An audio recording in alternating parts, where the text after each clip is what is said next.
Drop a like and sub in the next 5 seconds if you want the Season 4 Battle Pass for free. Ladies and gentlemen, Fortnite Season 4 Chapter 2 has arrived, and as expected, we have a brand new pool of mythic weapons and locations to explore. Drop a like right now if you want a full mythic loadout in your next match, and also subscribe right now and you could be my lucky 777,777th subscriber. And I mean, that's so lucky that you're practically guaranteed to receive a gift from me if you're that subscriber. I also picked up a ton of V-Buck card codes yesterday to help out some of my subscribers get the brand new battle pass. So here is a 1,000 V-Buck code that will work for any platform. Just redeem it on Fortnite.com/VBucksCard and it will be applied to your Epic account. So congratulations to whoever is able to claim that. But anyways, guys, let's move on to what you clicked on the video for, and that is the Mythic Weapons. So this season, they changed up how the Mythic Weapons and abilities work. So there is actually only one location on the map where you're guaranteed to find a Mythic Weapon, and that is the brand new POI called Doom's Domain, which actually used to be Pleasant Park, and is pretty similar with just a few changes. So this point of interest works exactly how the older Mythic point of interest worked. You'll find the boss Dr. Doom walking around somewhere in this area. The main places I've seen him are in his main house, as well as the bunker where the new vault is as well. And just like in Season 3, this boss will drop 2 different Mythic weapons, and those are the Dr. Doom's Arcane Gauntlets and Dr. Doom's Mystical Bomb. So let's start with the breakdown of the gauntlets, because I think they are the better of the 2 Mythic weapons he drops. Not only do they shoot out like green lasers, you also get a double jump ability and makes it so you do not take fall damage. There is a cooldown on this double jump ability, so you're not like completely invincible just jumping around wherever. I think it's like around 5 to 10 seconds until you can use it again, probably closer to 10. So yeah, if you and a friend are like splitting the Mythic weapons at this point of interest, I suggest you fight for the gauntlets because I think they're way better. The green lasers they shoot out pretty much have infinite range, and you can continually shoot them for as long as you want without having to reload or wait for them to recharge. They only do 35 damage on impact to a player, but they are like a real nuisance to deal with. And they have a tiny bit of splash damage, which means you can hit somebody who's like hiding around a tree or a corner of some sort. And keep in mind, these lasers do not track enemies, so you'll have to be pretty precise with your aim. Now moving on to Dr. Doom's Mythical Bomb, I think this mythic weapon is pretty weak and probably really isn't even worth keeping in your inventory unless you're playing like duos or squads or something. Maybe there's some sort of use for it that I didn't discover, but you guys will probably see how useless it is in my hands in the gameplay. It only does 60 damage to opponents and takes around 2 seconds to charge up and throw. And once you begin the process of throwing it, you can't cancel the animation. This sucks because once you throw it,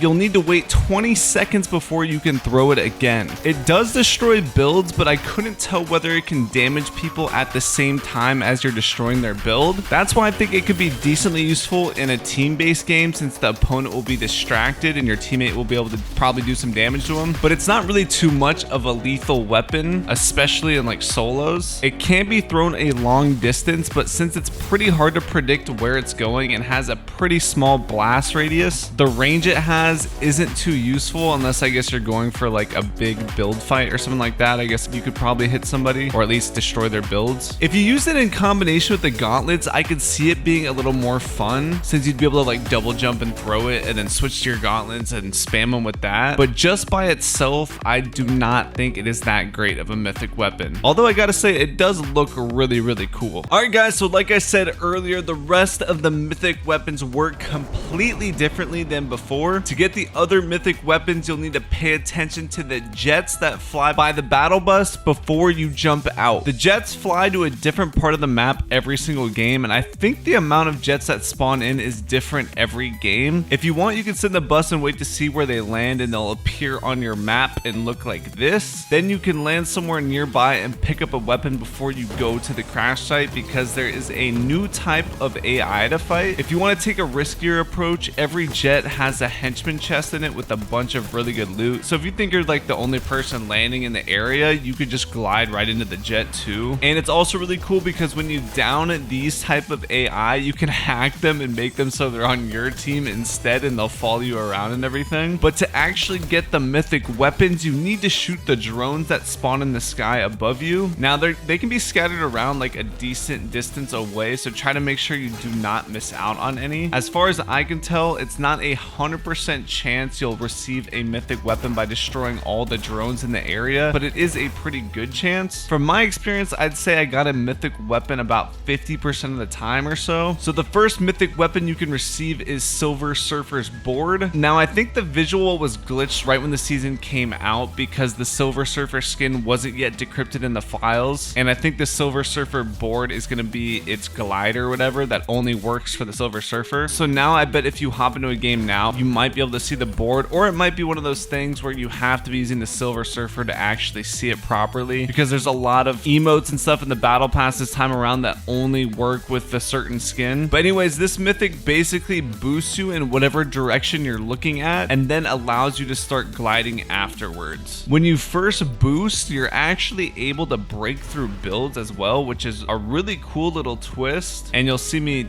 kind of test it out here to see how many builds you can break through or whatever. However, I've noticed that the mythic stops working after like 3 or 4 uses. Now I'm not sure if that's because the model was decrypted or whatever, or it had something to do with that, or it's just a random glitch, or maybe I'm doing something wrong. But I would just keep that in mind now when you're playing, or test it yourself and see if you had the same issue, because there is a cooldown in between when you can use it. So I would think, you know, you'd be able to use it as many times as you want as long as you're waiting for the cooldown every time. So yeah, hopefully I get some clarification on that soon. Okay guys, and believe it or not, there's only 1 mythic left to cover. So yes, there's only a total of 4 mythic weapons right now, but I have a feeling due to some leaks in the game files that more will be added during the season. But anyways, the final, in my opinion, the coolest mythic in Fortnite Season 4 is Groot's Bramble Shield. So you get this mythic the same ways you get the Silver Surfer's board, which is from the drones. I don't think there's a way to tell which jets have which mythics, so you're just going to have to try and get lucky. Oh yeah, and one thing I forgot to mention is that there can be multiple Silver Surfer boards and Groot shields that spawn in the same game in different locations. However, there's no point to hold more than one because the cooldown will apply to both the items. But yeah, anyways, the Groot Bramble Shield turns you into a branch baller basically and lasts about 7 seconds. And not only do you get a little bit of protection from enemy fire, it also heals your green health while you're in it, which is really cool. I want to say each use heals you about 50 health, but I'm not 100% sure because it'll heal you a little bit at a time, and I think it's like 10 health each time. While you're in the ball, you can also break through builds with it, so it's a super good way to, you know, find somebody that just keeps building away and stuff like that. But if you run into somebody with it, it doesn't do any damage, so you can't actually hurt anybody with it. You can just break their stuff. And the cooldown for the Bramble Shield in between uses is 25 seconds, which actually isn't too bad. It goes by pretty quickly, and I think anything faster would probably make it so it'd just be too easily spammable. And actually guys, Marvel I think accidentally leaked an AntMan POI, so this could be the POI from the sphere things that we were talking about earlier, because this description was found on the Marvel website, and obviously you can read through it, but it says at the end, visit new and upcoming areas like Doom's Domain, the Ant Manor, Sentinel Graveyard, and more. So obviously the Ant Manor is not in the game yet, so not only does that mean we're going to be getting Ant-Man as a skin this season, but also a mythic weapon related to Ant-Man. So how cool would it be if we could shrink to a really small Fortnite character, or maybe even a really big one? That could be super fun. So yeah guys, the mythic weapons this season could be absolutely nuts. Alright guys, so yeah, there's only 4 mythic weapons right now. However, in the files, it's looking like there's going to be a few more that enter the island fairly soon. You guys will notice these beacons around the map right now that are kind of similar to like the Rift Zone beacons that were back in the Chapter 1 map at the end of Season X. And right now they're forming a circle like right above Frenzy Farm, which is like a really open part of the map right now. Like there's not much going on right there. And in the files, this POI is referred to as Sphere. So we should definitely see this, you know, updating in game, as well as probably new files added to the game pretty soon, especially in the next update, whenever that is. And also there is a landmark called Panther Monument that will appear at this location in the map at some point this season. So this will probably be some sort of Black Panther POI, and we'll probably get a mythic weapon related to Black Black Panther. So yeah, that should be pretty exciting. And there's still that high tower POI, which I think has to do with like the ship in the sky, which I don't even think is on the map right now, or it's above coral. I'm not 100% sure. And that'll probably be Iron Man's POI. So yeah, it should be pretty cool to get mythics throughout the season. Hopefully you guys enjoyed. Make sure to drop a like, subscribe if you're new, would appreciate it a lot, and use code DOOM if you really want to support me. But that's gonna do it for the video, guys. Thank you for watching. I'll have another video uploaded soon. All right, peace out.